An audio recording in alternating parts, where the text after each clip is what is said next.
A powerful scene at SFO today, where the first plane from Dubai since the start of the war with Iran arrived this afternoon. It comes as U.S. and Israeli forces hammered Iran for a sixth day, including an attack on a stadium in Tehran. Today, Defense Secretary Pete Hegseth said U.S. bombers have hit nearly 200 targets inside Iran over the last 3 days. And meanwhile, Iran continues to attack American forces in the region and its neighbors. This video from CNN showing missiles being intercepted by the Qatari capital of Doha earlier today. The UAE reporting similar attacks.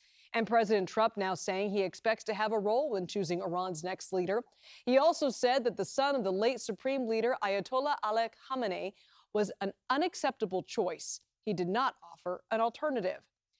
And another attempt to rein in President Trump's authority to wage war without congressional approval failed today. South Bay Democrat Ro Khanna and Kentucky Republican Thomas Massie forced a House vote under the 1973 War Powers Act. 4 Democrats joined Republicans to defeat the measure. And flights leaving the conflict in the Middle East, Liz, now making their way to the U.S. And this evening, for the very first time, we're hearing from passengers who are back right here on Bay Area soil. We are live here at SFO inside the international terminal. And in the days after the U.S. and Israel struck Iran, several international airlines were forced to cancel their flights. The State Department says so far it's helped 6,500 Americans get out of the region, while close to 10,000 got out on their own. In the meantime, today, a moment travelers waited days just to experience. You're looking at the first Emirates flight since the war began to take off from Dubai and then land at SFO this afternoon. And this is a closer look at the region. The State Department issuing travel advisories for Iran, Iraq, Syria, and Yemen. They say do not travel there. The U.S. also saying it has helped people in Saudi Arabia, Israel, the United Arab Emirates, and several other neighboring countries to return to America. Our Sooji Nam spoke to many of those people and those passengers after they landed right here at SFO. And Sooji, what was their reaction once they did arrive here on U.S. soil? Ryan, a lot of tears and a lot of hugs here. It was very emotional here in the international lobby at SFO when that Emirates Dubai flight landed here this afternoon. I talked to many family members who were so grateful their loved ones made it back home safe.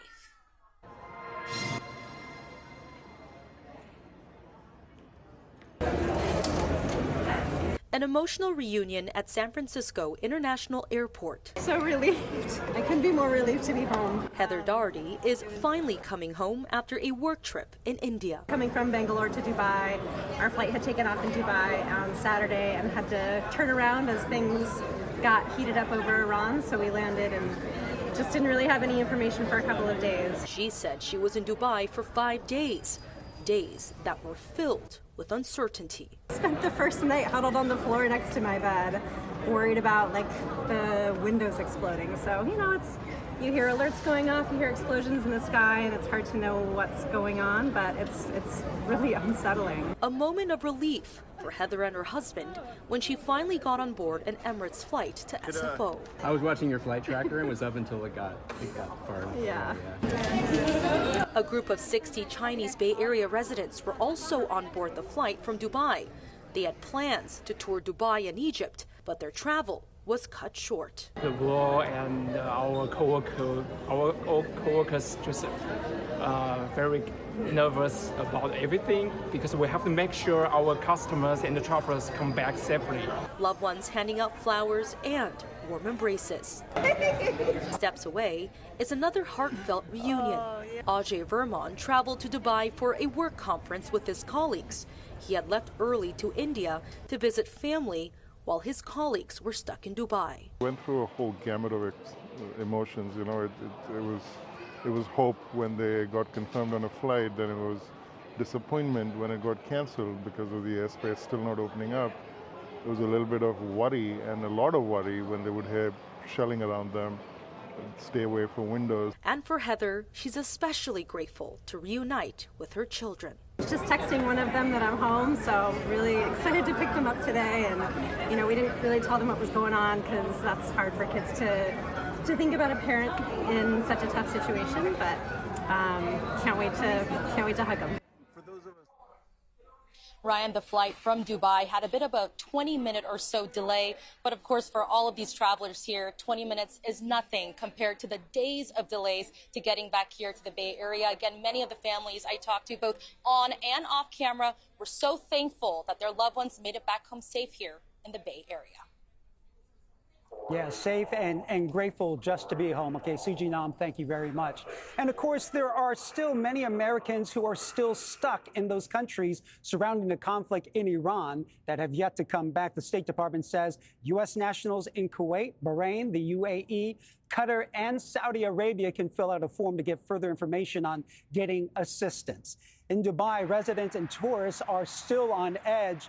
People who have lived there for a while say the city has not experienced anything like strikes from Iran. We heard from one Irvine resident, though, who says he has actually lost faith in the U.S. government, helping him get back to the States.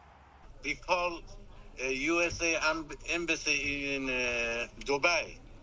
They said they are closed. This morning we called state in D.C. There was a lady, she talked to us, she got our name, our passport number, but she told us, we cannot do anything for you, we just email you, just stay away from the windows and don't go to the streets. And the State Department says U.S. residents can get updates from the embassy or the consulate by enrolling through the Smart Traveler Enrollment Program. It does say travelers do need to have plans to leave in an emergency that don't rely on the U.S. government.